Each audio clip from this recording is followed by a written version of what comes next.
नमस्कार, स्वागत है आपका द न्यूज पर। मैं हूं आपके साथ शिप्रा सैनी। दिल्ली में आम आदमी पार्टी को एक के बाद एक बड़े झटके लग रहे हैं। एक तरफ शराब घोटाले में दिल्ली के मुख्यमंत्री अरविंद केजरीवाल को एक के बाद एक ईडी का समन मिल रहा है, तो दूसरी तरफ अब आम आदमी पार्टी के ही एमएलए अमानतुल्लाह खान को दिल्ली हाईकोर्ट से बड़ा झटका लगा है। दिल्ली हाईकोर्ट ने अमानतुल्लाह खान को राहत देने से इनकार करते हुए उनके खिलाफ जो ईडी की ओर से समन जारी किया गया था उस पर रोक लगाने से इनकार कर दिया है। यानी अब अमानतुल्लाह खान को ईडी के समन का जवाब देना होगा, उन्हें ईडी के सामने पेश होना होगा। यह बड़ा झटका आम आदमी पार्टी के विधायक के लिए है जाहिर तौर पर, क्योंकि जिस तरीके से यह पूरा घोटाला किया गया है, करीब 30 करोड़ रुपए से भी ऊपर का यह घोटाला है, जिसमें ईडी लगातार अमानतुल्लाह खान के खिलाफ जांच कर रही है और ईडी के समन का जवाब देने के बजाय अमानतुल्लाह खान दिल्ली हाईकोर्ट पहुंचे थे ताकि ईडी के समन पर रोक लगाई जाए, लेकिन हाईकोर्ट ने रोक लगाने से साफ तौर पर इनकार कर दिया है और इस तरीके से ये बड़ा झटका आम आदमी पार्टी को लगा है। हाईकोर्ट ने यह भी कहा है कि मनमानी कर पद का दुरुपयोग किया गया है। ये बड़ी बात कोर्ट की तरफ से कही गई है। मैं आपको ये बता दूं कि 30 जनवरी को भी दिल्ली हाईकोर्ट में इस पूरे मामले पर सुनवाई हुई थी और दिल्ली हाईकोर्ट ने ईडी से इस मामले को लेकर जवाब मांगा था, जिसके बाद 1 फरवरी की तारीख तय की गई थी और आज जब सुनवाई हुई है तो जो ईडी ने समन अमानतुल्लाह खान को जारी किया है, अब उस पर रोक लगाने से साफ तौर पर इनकार कर दिया है। तो आपको ये बता दें कि पूरा मामला जो है वो दिल्ली वक्फ बोर्ड की भर्ती में गड़बड़ियों से जुड़ा हुआ है और मनी लॉन्ड्रिंग के इस मामले में जारी समन पर रोक लगाने से दिल्ली हाईकोर्ट ने अब साफ तौर पर इनकार कर दिया है। ये बड़ा झटका आम आदमी पार्टी के लिए है, क्योंकि 30 जनवरी को भी जो सुनवाई हुई थी उसमें दरअसल कोर्ट की तरफ से तमाम टिप्पणियां की गई थी। जस्टिस रेखा पल्ली की अध्यक्षता वाली बेंच ने ईडी को नोटिस जारी किया था और मामले की अगली सुनवाई 1 फरवरी को तय की गई थी। आज जब कोर्ट में सुनवाई हुई है तो अमानतुल्लाह खान को राहत नहीं मिली है, क्योंकि उन्होंने इसलिए कोर्ट का दरवाजा खटखटाया था कि उन्हें जो समन मिला है उस पर रोक लगाई जाए। लेकिन मैं आपको यह बता दूं कि अमानतुल्लाह खान को कोई राहत नहीं मिली है। लेकिन वहीं मैं आपको जानकारी दे दूं कि 30 जनवरी को इस मामले में जो कोर्ट में सुनवाई हुई थी और आम आदमी पार्टी के विधायक की ओर से जो वकील पेश हुए थे विक्रम चतुर्वेदी, उनकी तरफ से यह कहा गया था कि ईडी के समन पर रोक लगाने की जरूरत है।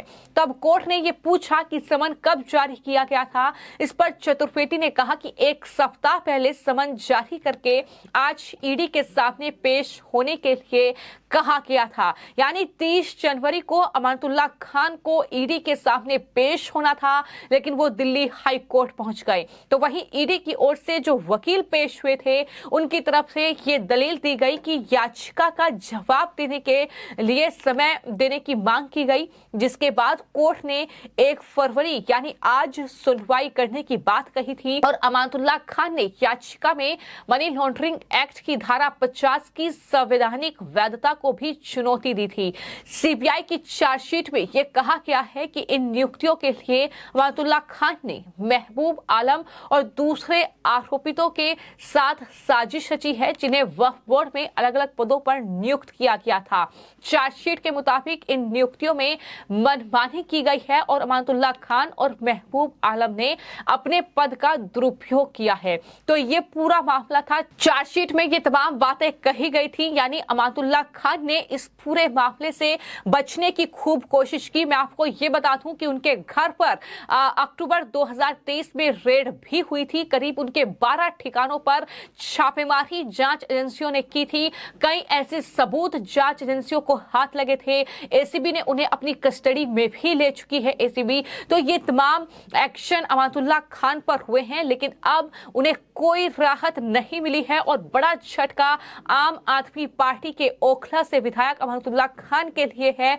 जहां तक बात इस पूरे दिल्ली वक्फ बोर्ड भर्ती घोटाले की है, तो मैं आपको ये जानकारी दे दूं कि दिल्ली वक्फ बोर्ड में ये जो पूरा घोटाला है, इसमें सबसे पहले एफआईआर दर्ज की जा चुकी है और एफआईआर के मुताबिक अमानतुल्लाह खान ने दिल्ली वक्फ बोर्ड के अध्यक्ष के तौर पर काम करते हुए सभी मानदंडों और सरकारी गाइडलाइंस का उल्लंघन करके 32 लोगों को अवैध रूप से भर्ती किया। दिल्ली वक्फ बोर्ड के जो तत्कालीन सीईओ ने स्पष्ट रूप से ये बयान दिया था और इस तरह की अवैध भर्ती के खिलाफ एक ज्ञापन जारी किया था।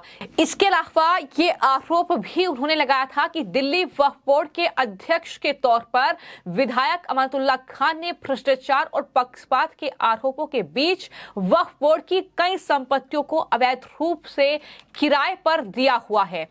एसीबी ने यह दावा किया कि विधायक अमानतुल्लाह खान के 5 रिश्तेदार बोर्ड में नियुक्त किए गए थे, जबकि 22 ओखला से थे, जिसका वो प्रतिनिधित्व करते थे। और अभियोजन पक्ष ने अदालत को यह जानकारी दी कि एक व्यक्ति जिसकी आय 4,32,000 रुपए है, उसे 4 करोड़ रुपए नगद प्राप्त हो रहे हैं। एफआईआर में यह भी आरोप लगाया गया कि विधायक अमानतुल्लाह खान ने वक्फ बोर्ड के धन का दुरुपयोग किया, जिसमें दिल्ली सरकार से सहायता अनुदान शामिल था।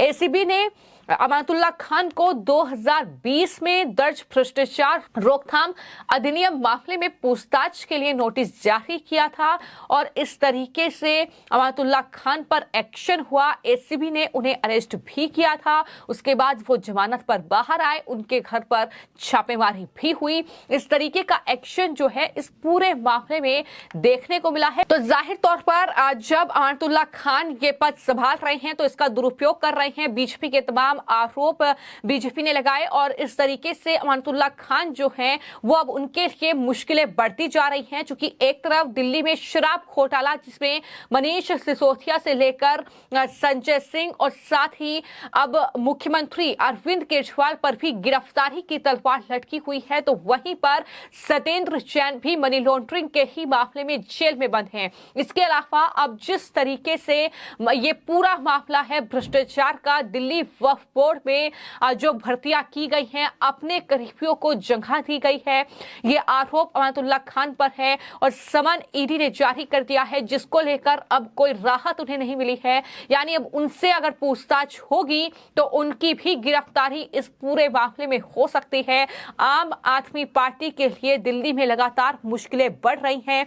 एक के बाद एक इन भ्रष्टाचारी नेताओं पर शिकंजा कसता नजर आ रहा है और अब इस लिस्ट में नाम जुड़ गया है अमानतुल्लाह खान का, क्योंकि अब कोर्ट ने अगर ईडी के समन पर रोक लगाने से साफ तौर पर इनकार कर दिया है, तो जाहिर तौर पर अब अमानतुल्लाह खान को ईडी के दफ्तर जाना ही होगा, सवालों के जवाब देने ही होंगे। और अगर वो ऐसा नहीं करते हैं तो जाहिर तौर पर इस पूरे मामले में उनकी गिरफ्तारी हो सकती है।